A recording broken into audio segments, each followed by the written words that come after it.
If you're shopping for a high-end smartphone and can't decide between Android and Windows Phone, you might be faced with another dilemma.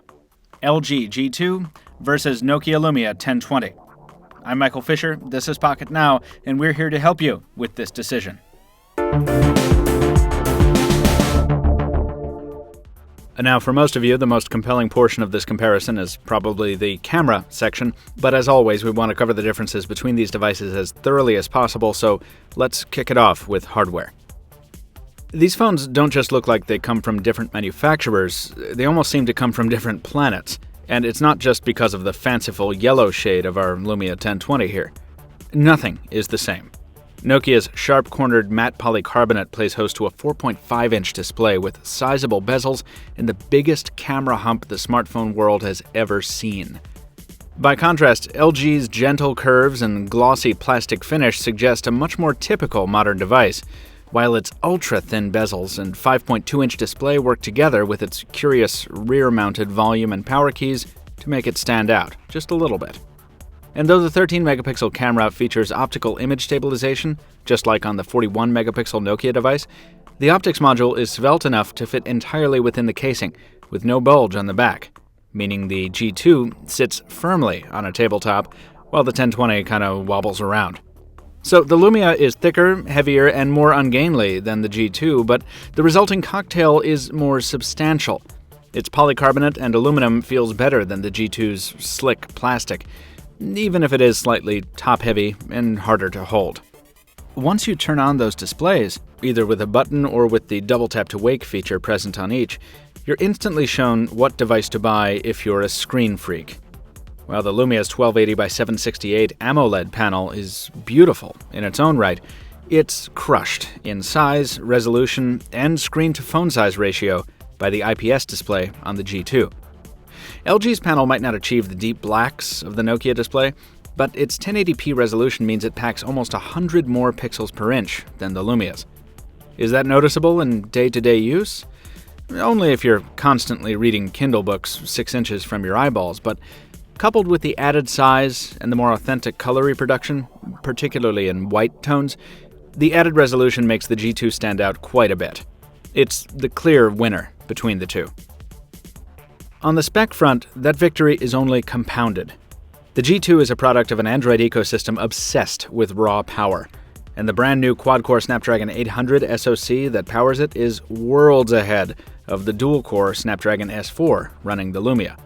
The 2 gigs of RAM is the same between the devices, and the lack of expandable microSD storage is just as annoying on each, but the built-in storage varies considerably between the G2 builds, while you're stuck with just 32 gigs on the Lumia 1020, unless you're on Telefonica.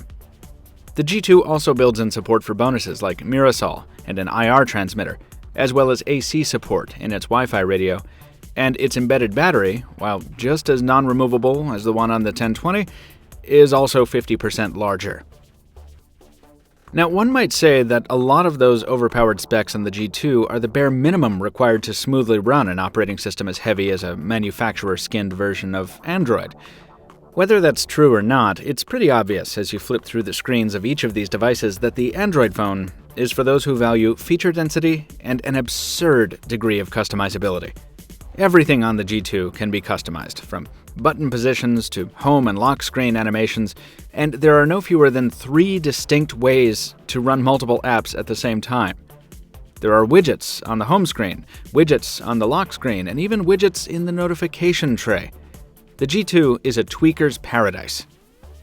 If that sounds more like a usability nightmare to you, the Lumia 1020's version of Windows Phone is the polar opposite. Its no-frills interface might not be as novel as it was when it was unveiled 3 years ago, but its simplicity remains as fresh as ever. This is still a smartphone. Live tiles flip and rotate to show you info from native and third-party apps, and the Windows Store now offers many of the same titles of its Android counterpart, but the Lumia 1020 is nowhere near as customizable as the G2. And as a result, the experience is very consistent, both visually and in terms of responsiveness. Instead of aspiring to be part smartphone and part tablet, the Lumia 1020 is content with being a very good smartphone, with one particular standout feature. That feature is the one we spent a lot of time describing in our Lumia 1020 full review. The Nokia's 41-megapixel shooter remains unparalleled for those looking for a nearly professional-grade photography experience on a smartphone. In concert with Nokia's Pro Camera app, the hardware allows for manual control of focus, shutter speed, and other advanced settings, while add-ons like the Smart Camera app and Windows Phone's various lenses bring more consumer-friendly features. The G2 puts a much greater emphasis on those consumer features and includes far more of them for users to play with, but it doesn't skimp on the high-end stuff either. You can also adjust manual focus on the G2, and the 13-megapixel camera is optically stabilized as well, floating freely within its housing to dampen vibrations from, say, walking up some stairs. Against the Lumia 1020, the G2's optical stabilization actually did a better job of keeping the frame steady in our recent testing, but the G2 did take a bit longer with autofocus adjustments, and its audio zoom resulted in an audible hiss during the entire recording session. When turned off, that hiss disappeared. Here's a back-to-back comparison. And here we go. This is Michael Fisher with Pocketnow, ascending some stairs, checking out the camera performance in video mode of the Nokia Lumia 1020 against the new G2 by LG. Settings are mostly out-of-the-box defaults. Full resolution on both units, 1080p rather, varying exposure levels, and walking at a brisk pace, one phone in one hand, one in the other. And let's see what we can do about changing things up a little bit. Optical image stabilization is, of course, automatic on these units, as it is hardware-based, not digital. Optical image stabilization is, of course, automatic on these units, as it is hardware-based, not digital. Hopefully we're getting a good idea of how it withstands just your typical pedestrian-style walking. Audio zoom is turned on the G2. Out-of-box default is turned off. And let's look in the window. In still mode, it's tough to pick a favorite here. Of course, we love the 1020's photos, as we said in our review, but the G2's camera isn't half bad either. Each of these phones amps up the saturation quite a bit, which you'll either love or hate, and each produces sharp and crisp results. With out-of-box defaults, the G2 shoots 10-megapixel photos cropped to 16:9, and the Lumia's PureView distillation process creates 5-megapixel photos. But you do have the option on each to shoot full-resolution images, and there, of course, the Lumia blows away the G2 in sheer pixel count and in zoomability.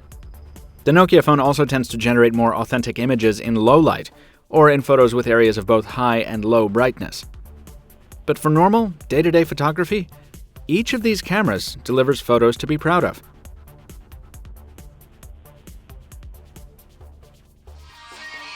Other aspects differ more significantly.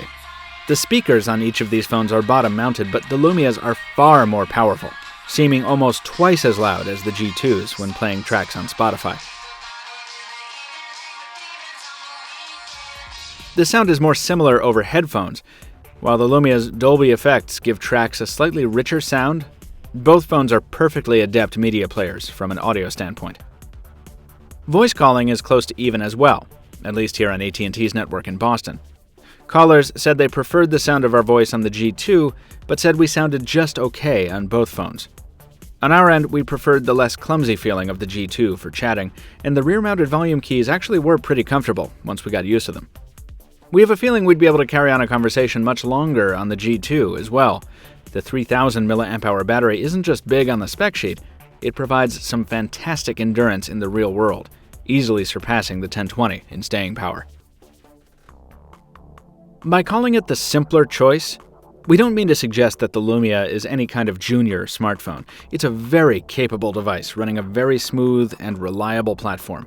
And if you're buying your mobile device primarily for its camera, there is no better mainstream phone out there. In many other departments, though, the G2 offers more capability, from raw processing power to the more robust Android ecosystem to a fully customizable interface. And its camera, while not as beastly as the Lumia's, is better than average for a smartphone shooter. If that's the combination you're looking for, the G2 will likely be the more deserving recipient of your gadget dollars. The Lumia 1020 isn't the only phone we've put the G2 up against. We also compared it with the HTC One last week. You can find that video on our YouTube channel, and please stay tuned for the full review of the G2 coming soon at Pocketnow.com and here on our channel page. But before you go anywhere, please drop us a like if you did enjoy the video, leave a comment down below if you have some feedback, and follow us on social media so you don't miss future content from Pocketnow. Until next time, this has been Michael Fisher. Thank you very much for watching, and we'll see you soon.